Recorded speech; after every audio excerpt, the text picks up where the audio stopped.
Hello, ladies and gentlemen, and welcome back to the Common Sense Crypto channel. As with you always, this is Rich doing another video today on XLM. So I hope you're all having a wonderful day wherever you are in this great world. We're going to talk about XLM. I'm going to start with this. Here are 10 projects that focus on providing world-class utility. Which one do you think is better? And I say it all the time when I see things like this. It's not about which one's better because they all have their own purpose inside of that new financial system. For Stellar, it's cross-border DeFi payment system, remittances for any currency. It's going to handle a lot of transactions. And on top of that, you should be diversifying and buying a little bit of all of these cryptocurrencies. It gives you more options in the future. XRP, XLM, World Bank has already chosen the two to tangle. And everybody always puts XRP and XLM against each other. You should be holding both. If you hold XRP, hold some XLM. If you hold XLM, hold some XRP. This way you win either way. You're literally handling all the world's money. Because XRP is only going to move the bank-to-bank money. That's not all the money. XLM's also going to move a lot of money. BlackRock partnered with Coinbase because they knew a new financial system is on the way, and they knew it's going to be utility driven. That's why Stellar have received funding from BlackRock, Stripe, and donations from Google. And I think all these big companies are positioning themselves for what's about to happen. I think BlackRock came into crypto at the right time with one purpose in mind: to make money off of the new financial system. That's why they talk about utility-driven cryptocurrencies. Sure, they pushed the Bitcoin mining going green to the normies of the world. They knew it was all about utility.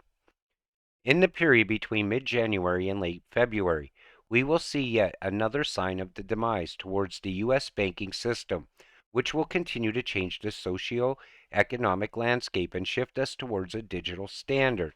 Now, I believe some major event has to happen for them to usher in a CBDC here in the U.S. It could be a massive liquidity crisis.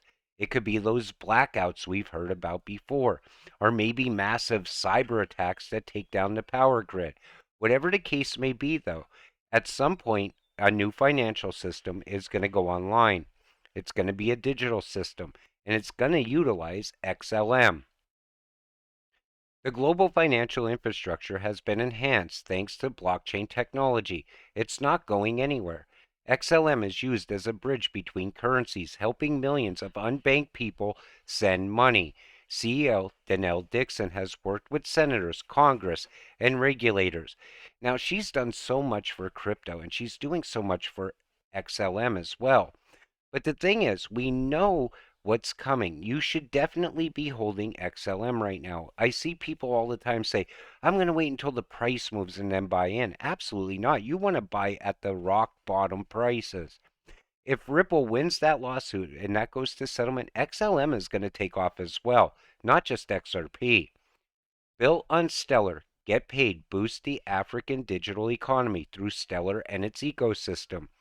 And it's been nonstop growth for XLM during this entire bear market, yet the price doesn't reflect any of it. I say it all the time. These are the most undervalued cryptocurrencies out there. All these ISO coins are very undervalued. XLM, XRP. So we see person to person. These are payments made by individuals to friends, family members, and other individuals for a variety of purposes, such as reimbursing shared rent or paying someone to walk the dog. Consumer to business. Most people don't talk about this. These payments are made by an individual to a business. For example, paying the grocery store for groceries, paying a bill, or paying a salon for a haircut. Consumer to government. These are payments made by an individual to a government entity. Examples would be paying federal, state, or municipality taxes, park passes, or licenses. Government to consumer. This includes payments from the government to consumers such as tax refunds, Social Security benefits, or stimulus payments. Business to consumer. These are payments made by a business to a person, such as a business refunding money to an individual, paying employees their wages, or dispersing insurance claims. There's a lot more transactions than a lot of people look at. It's easy to say person to person in retail, but it goes beyond that. Business to business payments. This type of transaction occurs between businesses. This could be a payment for suppliers, for inventory or services. Business to government. This includes payments from a business to a government entity, such as federal or state tax payments. Account to account.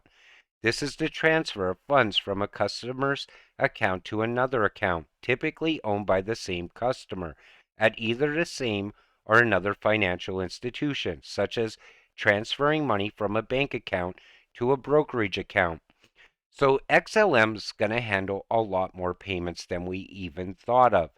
And the transactions are going to go 24 hours a day, 7 days a week, 365 days a year. And yet you think the price of XLM is not going to be up there with the price of XRP? Come on. Stellar Org's ecosystem. Now, outside of the new financial system, Stellar is still growing at an alarming rate, and it has a massive ecosystem as well. Look at the wallets, SDEX, Network Explorers, education, Stellar SDKs, tools, core protocol, smart contracts, Stellar USDC, Stellar community, anchor assets, AMM, yield assets, built on Stellar. And this is still growing. Even during the bear market, we have seen non-stop growth, yet the price of XLM still doesn't reflect the value. Cryptos that I think are heavily undervalued but have good long-term potential. And you see the list that they have there: LCX, HBAR, XLM, XDC, XRP, all ISO cryptos. I believe they're being held down for a reason. I believe it's a shakeout. People get frustrated when the market goes sideways for a long period of time. Some people sell at a loss and just get out of crypto and never come back. Swift payment system moving over to blockchain technology. This is massive for people that hold XRP and XLM. Stock up on your ISO 222 compliant crypto, people. And now's the time you should be stacking. You buy as much as you possibly can. You sit back, be patient, and wait. You get financial freedom in return.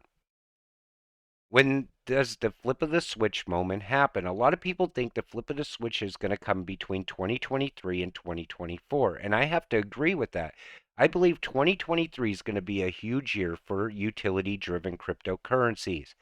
Not all crypto, though. Some will go away with regulations. XLM is here for the long term. 2023, the U.S. economy goes into a liquidity crisis. The Fed runs out of options. Global markets collapse and we reboot into a gold-backed crypto system ran on XRP, XDC, and XLM, backends, CBDCs for the peasants. I will be offline forever. And now if you listen to the Bitcoin maxis, they will tell you to sell your ISO coins to avoid a CBDC. That's all the FUD right now. The XRP community takes the brunt of it. But XLM is the same as XRP. Literally, it pretty much is. And if you listen to these people, they tell you to sell your ISO coins, get into Bitcoin. They're going to form some alternative society where Bitcoin is the currency. That will never happen. Hold on to your XLM. Get rich while you can. Things are moving fast. If XRP and XLM were the chosen blockchains to support the new US digital dollar, USDC, what do you think those two would be worth soon after the switch is flipped?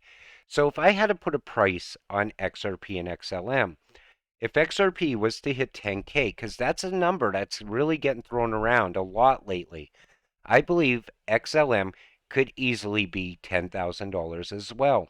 I just showed you all the payments it's going to handle. And if it isn't priced exactly to XRP, it would still have to be around 7,500 in my opinion. It has to be a high valued stable coin. It's got to move a lot of value on a daily basis. That's where the value will come from. It can't be fluctuating up and down. And it's definitely not, it does not have to be backed by any sort of precious metal either. because when you're moving a massive amount of money from one place to another, you have to be high value to do that. You got to remember there's a lot less XLM than there is XRP. The new network is meant to follow existing laws and regulations for deposit-based payments processing, including anti-money laundering requirements. After the 12-week test, the banks will publicize the results. ISO 222 compliance. XLM, like I said, is going to be here for the long term. It's going to have no problem passing regulations. If I was holding meme coins, I would be scared to death right now of what's coming. And I even feel Bitcoin holders should be afraid as well because everything's pushing towards going green inside those regulations. And they want to get rid of Bitcoin. We've seen it talked about many times. There's not going to be an alternative society. Hold your XLM. Enrich yourself while you can. I will say it again. And the thing is, I believe March is the month. It's going to all start in March. And I believe XLM could move up between now and then at some point as well, especially if Ripple wins the lawsuit. With that said, I'm going to wrap up this video. I want to thank you all for watching. I always try to keep you optimistic in what you hold. I don't want you to sell too soon because I believe you can easily get financial freedom. Life-changing money is coming. With that said, we'll see you in the next one. Have a great night.